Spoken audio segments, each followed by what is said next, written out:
결혼을 앞두고 있던 올해 36살 여자입니다. 남들보다 늦게 하게 된 결혼이니만큼 좋은 짝을 만나 인생의 2막을 시작하게 되었구나 하는 기대를 가지고 있었어요. 지금은 다 물 건너간 이야기이긴 하지만 말이에요. 제가 이 나이가 되도록 결혼을 안 한 데에는 나름의 사연이 있습니다. 바로 돈 때문이었어요. 과거 저희 아버지께서 빚 보증을 잘못 서는 바람에 가정 형편이 정말 안 좋아졌었거든요. 어찌어찌 있는 돈 없는 돈 털어서 대학을 갈 수 있었고 졸업까지 할 수 있었는데 그 후 취직하고부터는 거의 집안의 가장 노릇을 해야 했죠. 그 덕에 한참 남들은 결혼 준비할 시기에 돈 번다고 홍기를 놓쳐버리게 되었던 거예요.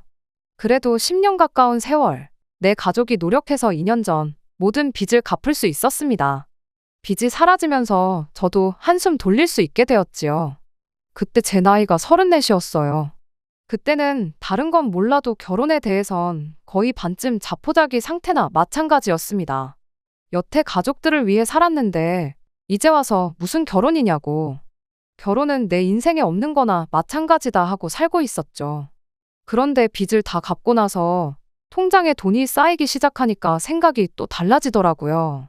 주변 친구들 중에 결혼을 안 한 친구가 단 한 명도 없었고 하나같이 다들 행복하게 가정을 꾸리고 사는 모습을 보니까 그게 그렇게 부러울 수가 없었어요.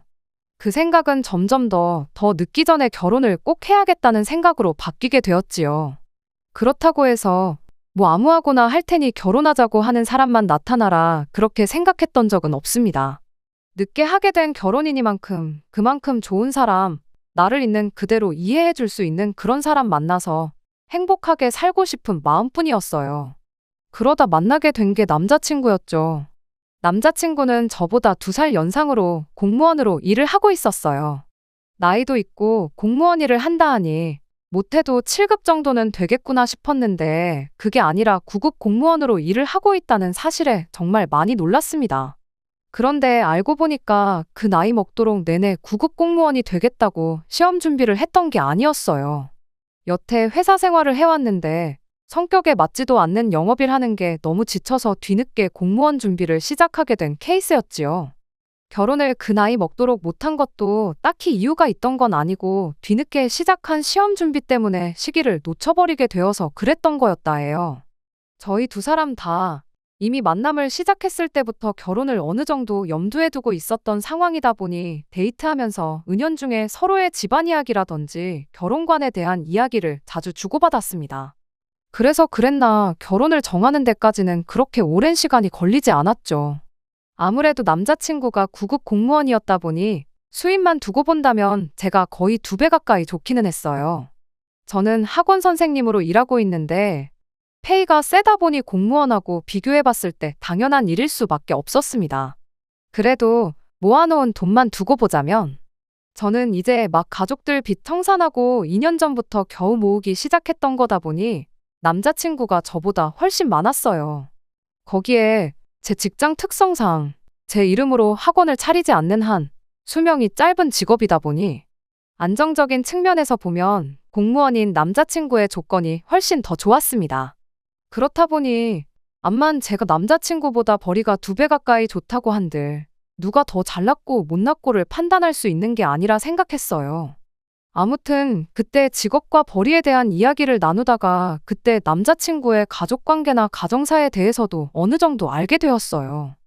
회사 일이 그렇게 맞지 않았으면 진작에 다른 직장을 구해보던가 좀 더 일찍 시험 준비를 하지 그랬냐 하고 물었더니 알고 보니 남자친구도 가정 형편에 얽힌 스토리가 있었더라고요. 아버지가 일찍 돌아가시고 어렸을 때부터 홀어머니 손에서 자랐다 보니 당장 어려운 형편에 빨리 시작할 수 있는 일이 영업일이었다고 합니다. 그리고 자기가 가장 노릇을 했어야 했다 보니 적성에 안 맞는 걸 알았다고 한들 당장 다른 직장을 구할 여건이 되지 않았었다네요. 경력이 쌓이면 이직이 될까 싶었는데 아무래도 배운 일이 영업일밖에 없었다 보니 이직을 한다고 해도 똑같은 영업일 자리밖에 구할 수밖에 없었다고 해요.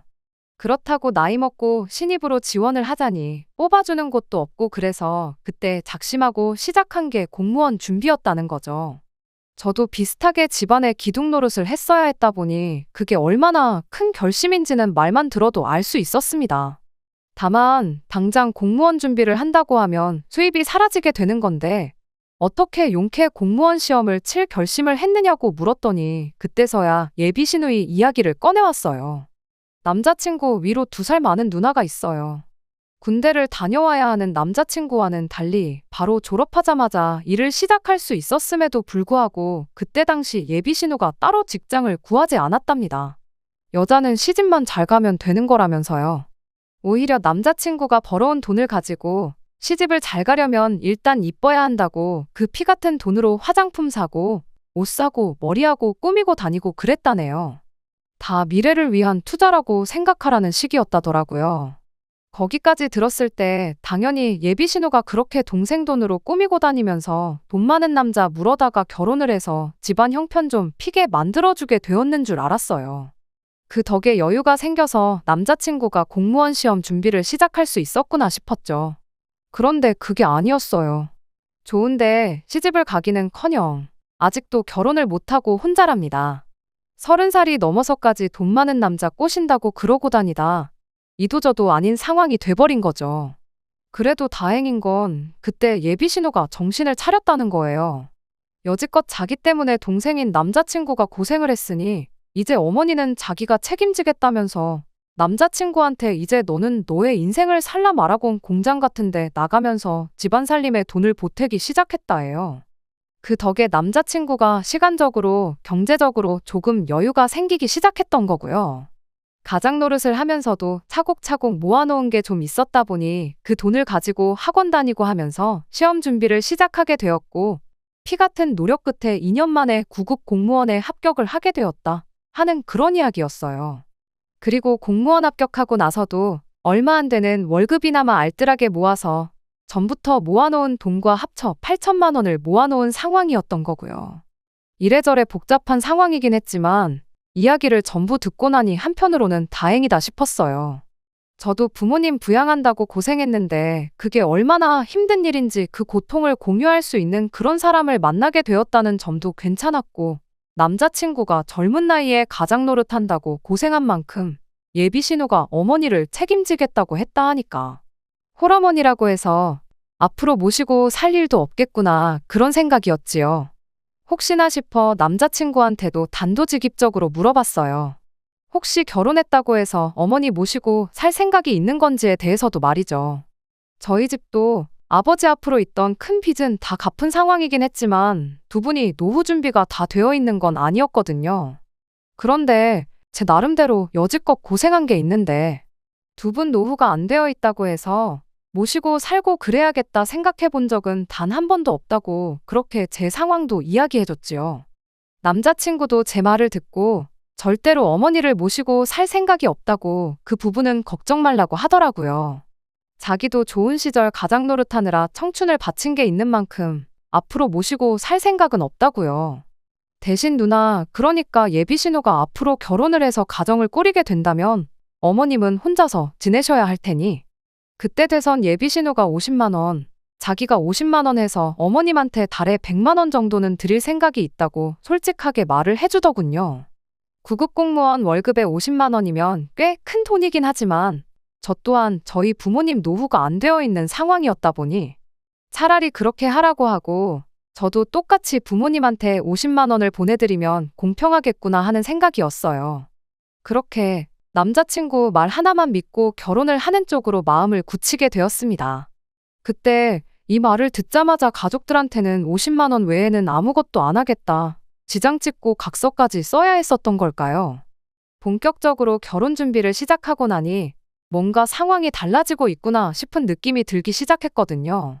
특히 결혼 준비 시작하고 얼마 지나지 않아 전해 듣게 된 충격적인 소식 때문에 더더욱이 이게 맞는 건가 하는 생각이 들었어요. 바로 남자친구의 누나, 그러니까 예비 신우가 난데없이 출산을 했다는 소식을 들으면서입니다. 그게 예비 신우 이야기를 남자친구한테 처음 들은 지 3개월도 안 지나서의 일이니 충격적일 수밖에 없었지요.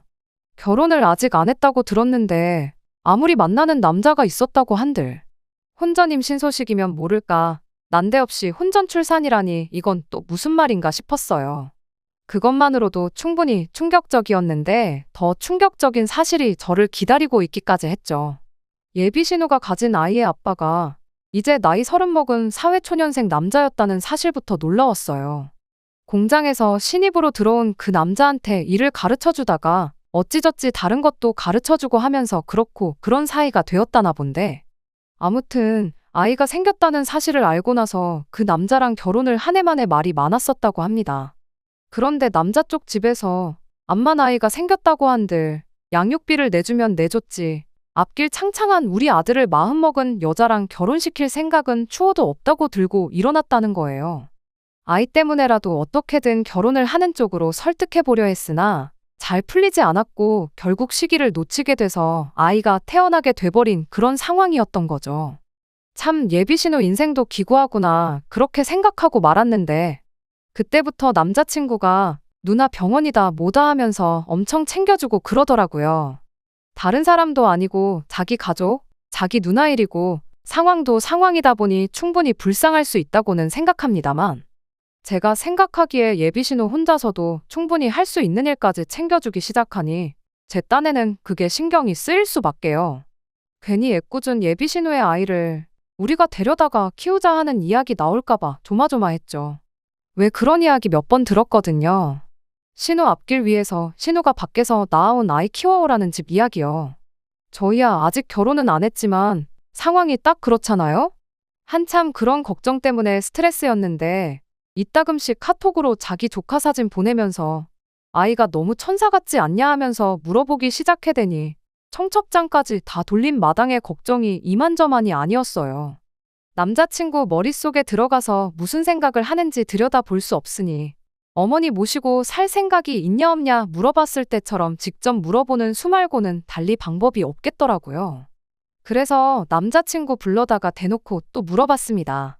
혹시 신우 아이를 대신 키워줄 생각이 있느냐고요.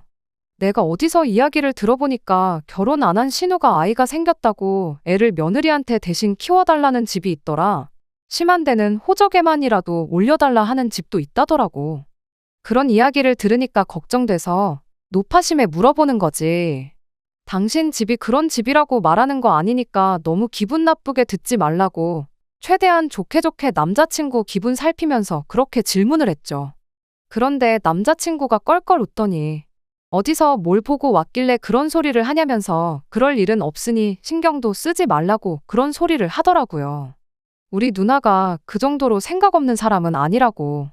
절대 자기한테 애 키워달라 떠넘길 일 없다면서요. 솔직히 집안 형편이 저런데 30살까지 인생 계획이 부잣집 남자 꼬셔서 결혼해가지고 인생 역전 하겠다고 일도 안 하고 놀러만 다닌 거 생각하면 이제 막 사회생활 시작한 30살짜리 직장 동료 꼬셔다가 애까지 만들고 집안 반대에도 어떻게든 결혼을 하겠다고 질질 시간만 끌다가 결국 출산까지 하게 된 거. 그거 두 개만 봐도 충분히 예비신우가 생각이 없는 사람인 것 같은데 그래도 누나라고 다 생각이 있고 계획이 있는 사람이라며 싸고 드는 거 보니 참 가족은 가족이구나 싶더라고요. 그냥 노파심에 물어본 거라고 이야기를 하면서 재차 남자친구한테 확인을 했어요. 결혼하면 어머니 모시고 사는 일도 없을 거고 예비신우 아이 관련해가지고 대신 키워주니 호적에 올리자니 그런 일도 없을 거라고 한 거 맞냐고요. 그렇게 남자친구한테 몇 번의 같은 대답을 듣고 대화를 잘 끝내긴 했는데 이게 말만 저렇게 한 거지 죄다 말장난이었다는 걸 얼마 지나지 않아서 알게 되었습니다. 그리고 그 결과는 당연히 파혼으로 이어지게 되었지요.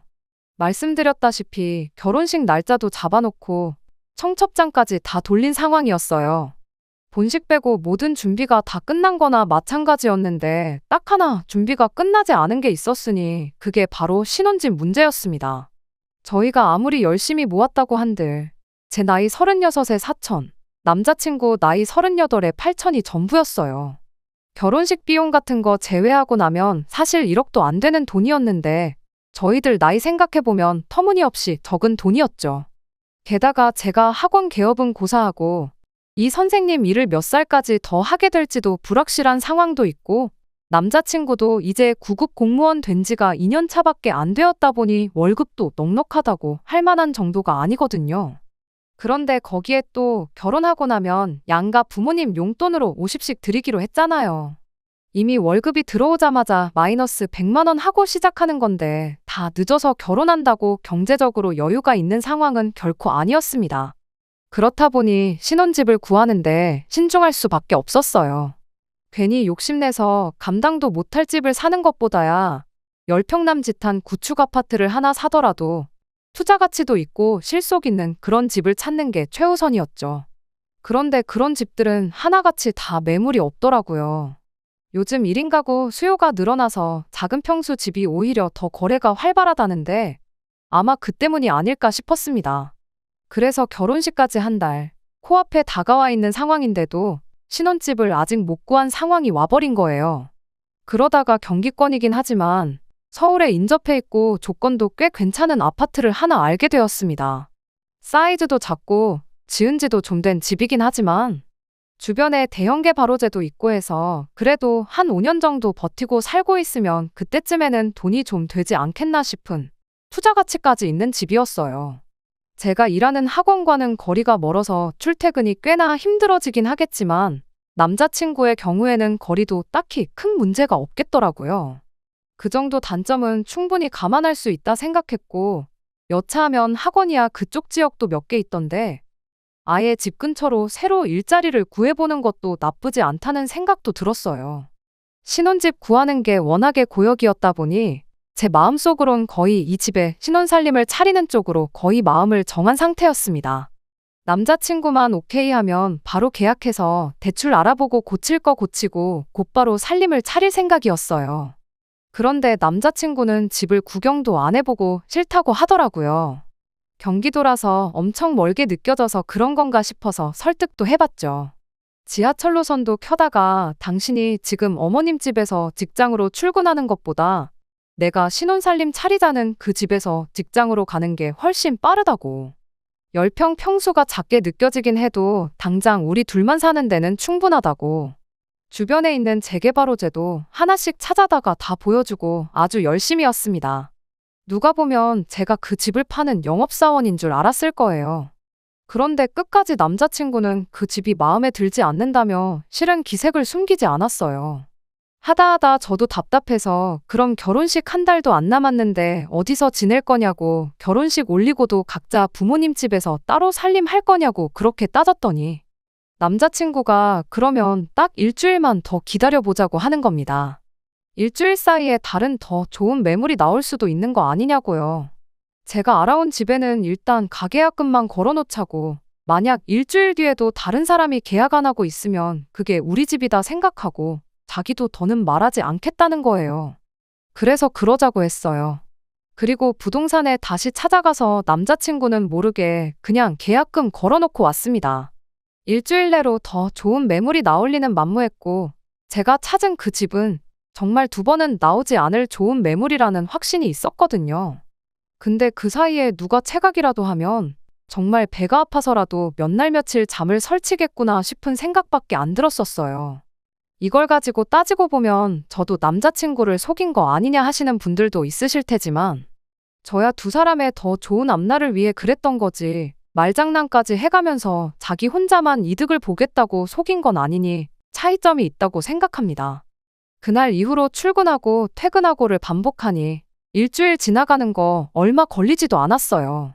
당연히 좋은 매물이 나왔다는 부동산 연락도 없었고 인터넷 어디를 뒤져봐도 그 집 이상의 가치를 하는 집은 나오지 않았습니다. 다음 날이 약속한 일주일의 마지막 날이어서 미리 계약금 걸어놓은 사실도 말해주고 신혼집도 그 집으로 정하자고 아예 단판을 지어야겠다 싶었어요. 그렇게 남자친구한테 만나자고 연락을 했더니 아니나 다를까 남자친구가 자기가 먼저 연락하려고 그랬다며 내일은 밖에서 만나지 말고 자기 집으로 오라더라고요. 겸사겸사 예비신호 인사도 시켜주고 조카도 보여주고 그러겠다면서요. 그날까지 제가 예비신호에 대해서 말만 들었었지 직접 만나본 적은 없었거든요. 뭐 그때야 남자친구가 무슨 꿍꿍이 속이 있어서 저를 집으로 불러내는 건가 하는 생각은 하지도 않았어요. 이미 예비신호와 그 아이 관련해서 남자친구하고는 이야기도 다 끝난 상황이었고 어머니도 모시고 살 생각 없고 용돈 50만 원 드리는 걸로 끝내자고 다 이야기가 되어 있던 상황이었으니까요. 그때까지 출산이다, 몸 추스린다 어쩐다 해서 예비 신우를 직접 만났던 적이 없었으니까 이제 시간이 돼서 겸사겸사 인사나 시켜주려는 건가 보다 하고 가벼운 마음으로 남자친구 집에 찾아가기로 했어요. 그래도 빈손으로 가기는 뭐해서 과일 이것저것 사가지고 들고 갔죠. 어머님이 과일을 좋아하시는데 작년부터 과일값이며 물가가 너무 올라가지고 올해는 과일 구경도 못 해봤다길래 그거 생각해서 종류별로 잔뜩 사가지고 찾아갔어요. 집에 도착해서 문 열고 들어가니까 남자친구가 자기 조카를 안아들고는 이제 왔냐고 저를 반겨주더라고요. 애를 안아들고 있는 꼴을 보니 엄청 어색한 게 자기 조카 이쁘다고 해서 집에서 따로 애를 봐주고 그러는 것도 아니겠구나 싶었어요. 오히려 안심이었죠. 내가 예비신우라도 저렇게 뭐래도 어설픈 사람한테 내 자식을 맡기고 싶은 생각은 안 들겠구나 싶었거든요. 말씀드린 대로 그날이 예비신우를 처음 본 날이었는데 나이가 40인 게 안 믿겨질 정도로 예쁘긴 하더라고요. 괜히 부잣집 남자 만나겠다고 그러고 다녔던 게 아니었구나 싶었어요. 놀러 다니는 거 좋아한다길래 엄청 말 많고 부침성 좋은 성격이라고 생각했는데 딱히 말수도 없고 조용하니 앞으로 친하게 지낼 수 있을지는 모르겠어도 결혼하고 나서 부딪힐 일은 없겠구나 하는 생각이었어요. 어머님이야 진작에 인사드리고 상견례도 하고 다 했으니 뭐 말할 것도 없었고요. 그렇게 꽤나 좋은 분위기 속에 집에서 식사를 마쳤고 예비신우가 직접 가서 제가 사온 과일도 깎아가지고 오고 그랬어요. 사소한 거지만 그래도 나한테 안 시키는 거 보니까 결혼하고 나면 시댁 식구들 때문에 무슨 문제가 생길 일은 없겠구나 싶었습니다. 그때까지만 해도 그렇게 좋은 생각들만 하고 있었죠. 대충 자리가 마무리되어가는 가운데 저는 말 꺼낼 타이밍만 기다리고 있었어요. 계약금을 상의 없이 걸어놓은 게 제 발 저리긴 하더라고요. 암만 좋은 의도로 그랬다고 한들 가족들 다 있는 자리에서 내가 약속 안 지키고 거짓말했다고 말을 꺼내는 것 같아 조심스러울 수밖에 없었어요. 이제 서로 할 말도 떨어져서 정적이 이어지는 가운데 남자친구가 난데없이 우리 집이 어떠냐고 묻더라고요. 무슨 질문인지 눈치를 못 채고 있으니 뭐 바뀐 거 없냐고 하길래 구석구석 돌아보니 처음 인사드리러 왔을 때랑 조금 달라져 있다는 걸 알게 되었어요. 기껏해야 도배랑 장판 정도지만 집이 전반적으로 환해졌더라고요. 벽지 안이나 가구 뒤쪽으로 묵은 곰팡이가 있을 수도 있고 아이가 생겼으니 그런 것 때문에 바꿨나 보다 그런 생각이었어요. 동시에 이런 걸 왜 물어보나 싶기도 했죠. 그래서 대충 어색하게 좋아졌네 하고 한마디 대답하고 말았죠. 그런데 난데없이 남자친구가 집 구경 좀 시켜줄까 하는 거 아니겠어요? 집이 뭐 50평 넘는 호화저택도 아니고 그냥 거실에 앉아서 고개만 돌려도 집 전체가 한눈에 들어오는 집을 가지고 구경을 시켜준다니 어쩌니 하고 있으니 다른 의도가 있는 것 같이 껄끄럽고 느낌이 쎄하더라고요. 그래서 괜히 시간 주면 안 되겠다 싶어서 가족들 다 있는 자리에서 사실 그 집에 계약금을 걸어두고 왔다는 사실을 말했어요. 아마 그럴 리는 없겠지만 어머님이나 예비신우가 혹시나 중간에서 내 결정이 틀린 게 없다고 내 편을 들어줄 수도 있지 않겠나 하는 생각도 있었죠. 그런데 남자친구가 그걸 상의도 없이 너 혼자 그렇게 결정하면 어떡하냐고 따지더라고요. 그래서 제가 말했죠. 어차피 일주일 지나서 다른 좋은 매물이 안 나오면 그 집에 신혼살림 차리는 걸로 하지 않았냐고요. 약속한 일주일은 다 지났고 다른 매물 나온 것도 없지 않냐고. 놓칠 수도 있었던 좋은 집 붙잡아 놓은 건데 오히려 다행인 거 아니냐 하고 되물었어요. 그런데 남자친구가 좋은 매물이 없긴 왜 없냐면서 돈 한 푼 안 들이고 좋은 집 구할 수 있다고. 괜히 상의도 없이 저 혼자 결정해서 아깝게 계약금만 날려먹게 생겼다면서 짜증을 내더라고요. 돈 한 푼 안 들이고 좋은 집을 구할 수 있다는 게 무슨 소리냐고 따지니 저보고 따라와 보라 하더니 안방문을 활짝 여는 겁니다. 분명 이전에는 어머님이 쓰시던 방이었는데 문 안쪽으로 보이는 방 안에는 가구 하나 먼지 한 톨 없는 깨끗한 빈 방이 되어 있었어요. 안 좋은 예감은 틀리는 법이 없다더니 돈 한 푼 안 들이고 구할 수 있다는 좋은 집이 뭘 두고 하는 소리인지 대번에 알겠더라고요. 그래서 남자친구한테 지금 이게 뭐 하자는 짓이냐 하고 물었어요. 남자친구는 뻔뻔하게 뭐가 문제냐는 듯한 말투로 대답을 해왔습니다. 방 크기만 두고 보면 제가 계약했다는 그 집과 비교했을 때 그렇게 크기 차이도 나지 않는다고. 둘이서 사는데 집 크기가 뭐가 중요하겠냐며 그 말을 제가 먼저 하지 않았냐는 거예요. 혹시나마 예비신우나 예비시모가 정상적인 사고를 가지고 있어서 집을 미리 계약했다는 이야기를 꺼냈을 때 제 편을 들어줄 수도 있지 않을까 생각했던 제가 바보였지요. 방까지 비워놓은 걸 보니 두 사람도 한통속이라는 소리인데 그 상황에 두 사람 기분 상하지는 않을까 걱정할 것도 없겠고 그냥 해야 할 말은 해야겠다는 생각뿐이었습니다. 그래서 그 인간한테 바로 말을 꺼냈죠. 집 크기가 중요한 게 아니고 당신이 먼저 어머님 모시고 살 생각 없다고 말했고 당신 누나 아이랑 연관되는 일 하나도 없게 하겠다고 약속하지 않았냐고요. 그랬더니 자기는 말 바꾼 거 하나 없다는 겁니다. 한 집에 살자고 방까지 비워놓았는데 말 바꾼 게 없기는 뭐가 없냐고 바로 따졌는데 남자친구는 이미 만반의 준비를 하고 이날만 기다리고 있었는가 봐요. 어린 반푼어치도 없는 소리를 미리 제 반응을 예상하고 연습이라도 한 건지 그럴싸하게 청산유수처럼 뱉어내기 시작했거든요. 일단 어머님을 모시고 사는 게 아니랍니다. 일단 어머님이 전세 계약을 먼저 해지하고 보증금 돌려받으면 자기가 모아놓은 돈으로 이 집을 전세 계약을 할 계획이라는 거죠. 그렇게 되면 실질적인 집주인은 자기가 되는 거 아니겠냐는 거예요. 어머니는 이 집에 방 한 칸 얻어 살면서 우리 맞벌이하러 나간 동안 집안일도 해주고 시간 나면 예비신우애도 봐주시고 할 거라는 겁니다. 어머님이 집안일 대신 해주는 그 노동력을 월세 대신 받는 셈 칠 거라나요. 그러니까 말인즉슨 어머니가 내 집에 새들어 살게 되는 거니 따지고 보면 모시고 사는 게 아니라 어머니가 우리 집에 얹혀 살게 되는 거나 마찬가지라는 거죠. 거기에 또 이렇게 되면 자기는 또 어머님한테 용돈 드리기로 했던 거 그거 안 드려도 되는 거 아니겠냐대요. 매달 50만 원씩 못해도 20년은 드렸어야 할 텐데 그걸 따지고 보면 딱 지금 우리 모아놓은 돈만큼은 된다는 겁니다. 그게 결과적으로는 돈 한 푼 안 들이고 집을 구하는 거나 마찬가지라는 소리였지요. 또 같이 한 집에 산다 뿐이지 우리가 누나 애를 대신 키우자는 것도 아니지 않냐는 거예요. 누나가 누나 애를 직접 키우는 거고 어머니가 도와주시기까지 하니 우리는 조카 관련돼서 뭐 해야 할 일 아무것도 없다는 소리였죠. 그러니 자기는 말 바꾼 적이 없다는 거예요. 모시고 사는 게 얹혀 사는 게 되고 애는 애엄마가 직접 키우는 꼴이니 자기가 했던 말에 거짓이 하나 없다고 하는데 말장난을 해도 정도가 있지 어이가 없어서 뭐라 따지고 싶은 생각도 들지 않았어요. 그냥 그 길로 제 짐 챙겨서 자리에서 일어났습니다. 식탁에 보니까 제가 사온 과일 중에 사과 몇 개랑 천혜향 몇 개 남아있길래 그거 먹으라고 두고 가는 것도 아까워서 그것도 제 가방에 꾸역꾸역 챙겨서 나와버렸어요. 그래도 어머님이랑 예비신우는 염치라도 있는 건지 나가는 저한테 아무 말도 안 하고 가만히 앉아있더라고요.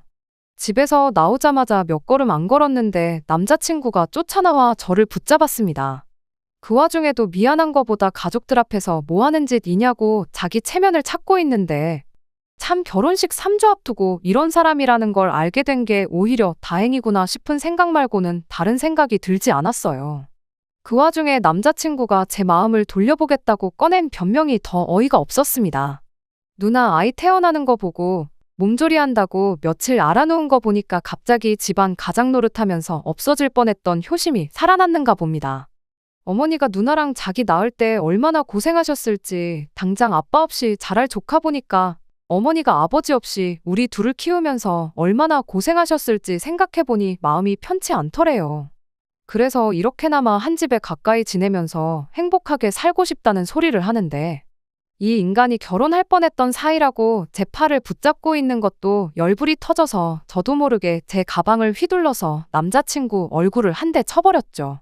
난데없는 공격에 남자친구가 으억하고는 바닥에 주저앉았는데 참을 만큼 참아서 그랬나 무슨 방언 터진 것 마냥 입에서 말이 줄줄 나오더라고요. 누가 영업사원 출신 아니랄까봐 겉만 번지르르하게 말해놓으면 진짜 그런가 하고 속아 넘어갈 줄 알았냐고요. 차라리 어머님하고 같이 살고 싶다. 누나도 혼자 아이를 키워야 할 수도 있으니 앞으로 어떻게 할 건지 정해질 때까지 한 집에 살았으면 좋겠다. 그렇게 솔직하게 미리 말이라도 했으면 조금이나마 그러는 쪽으로 내가 생각했을 수도 있었을 거라고요. 어머님 고생한 것도 알겠고 가족들 곁에 살면서 가족들 버팀목이 되어주고 싶은 그 마음도 알겠다고요. 근데 그거 나 없이도 충분히 할 수 있는 거 아니냐고. 나는 그렇게 할 생각 없으니 하려거든 혼자서 실컷 하라고 그렇게 한마디 해주고 집으로 돌아왔습니다. 집으로 오는 지하철 안에서 어디서 자꾸 달달한 향기가 올라오길래 보니까 남자친구 집에서 나올 때 가방에 챙겨놓았던 사과가 박살이 나 있더라고요. 열받아서 가방 안에 과일 집어넣어 놓은 것도 까먹고 그걸로 남자친구 얼굴을 후려갈겼던 거였어요. 어쩐지 가방으로 한 대 맞았다고 바닥에 주저앉는 게 생쇼를 하는 건 줄 알았는데 괜히 그런 게 아니라 진짜로 아파서 주저앉았구나 싶었습니다. 그냥 뺨을 한 대 올려붙일 걸 괜히 애꿎은 가방 하나만 버리게 생겨서 기분만 더 나빠졌네요. 아무튼 그 후로 남자친구 어머니한테도 연락이 오고 남자친구한테도 몇 번의 연락이 더 왔어요. 마지막으로 온 게 예비신우한테서 온 연락이었습니다. 혹시 자기라도 같은 집에 안 살면 동생 용서해주고 그냥 결혼할 생각은 있느냐고 저한테 단도직입적으로 물어오더군요. 언니라면 그렇게 하시겠냐 되물었더니 아무 대답도 못하고 가만히 있길래 그냥 그대로 전화 끊어버렸습니다. 결국 결혼식 3주 앞두고 그렇게 파혼을 하게 되는 결말을 맞게 되었어요. 그래도 안 좋은 일만 있는 건 아니었습니다. 계약금 500만 원 걸어둔 거 날려먹게 돼서 아깝다는 생각이었는데 문득 생각해보니 그냥 이참에 저도 굳이 결혼할 때까지 부모님하고 같이 사는 게 아니라 이참에 독립을 하는 것도 나쁘지 않겠다는 생각이 들었어요. 어찌 보면 남자친구도 계속 가족들하고 붙어 지냈다 보니 마지막에 다시 가족들이 눈에 밟히게 돼서 그런 결정을 내렸을 수도 있겠다는 마음도 조금이나마 있었거든요. 나중에 혹시라도 다른 사람이 나타나 결혼을 하게 된다거나 하면 그 상대방이 제가 남자친구한테 느꼈던 감정을 고스란히 느낄 수도 있겠다는 생각이 드니 그냥 계약금까지 걸어놓은 김에 독립을 하는 게 좋겠다 싶어서 대출받아 그 집을 제 집으로 만들었습니다. 집에 기운이 좋은 건지 이사 오자마자 좋은 일도 몇 개 생겼어요. 출퇴근 거리가 너무 멀어진 걸 고려해서 직장을 옮기게 되었는데 새 학원에서 저를 좋게 봤는지 부원장 자리를 제안해왔거든요. 월급이 엄청 늘어나는 것도 아니고 학원 규모도 더 작다 보니 벌이는 조금 줄어들기는 했지만 당분간은 언제까지 이 일을 할 수 있을까 고민할 일은 사라졌으니 참 다행이다 싶네요. 어쩌면 저한테 결혼은 평생 없는 일이나 마찬가지일 수도 있겠다 싶어요. 남들 다 하는 결혼이니까 나도 해야겠다는 생각으로 괜히 급하게 결혼하려다 내 인생 망칠 뻔했는데 앞으로 어떤 인생이 펼쳐질지는 모르겠지만 쓸데없는데 조바심 내지 않고 모든 일을 다시 천천히 생각하는 시간을 가져볼까 합니다. 남자친구가 지금 어떻게 지내는지 궁금하지는 않지만 그놈의 효자 노릇은 말했던 대로 잘하고 있는지 그거는 조금 궁금하긴 하네요. 끝까지 들어주셔서 감사합니다. 오늘의 사연은 여기까지입니다. 구독과 좋아요, 알람 설정 부탁드리고 더 좋은 사연으로 다시 찾아뵙겠습니다. 감사합니다.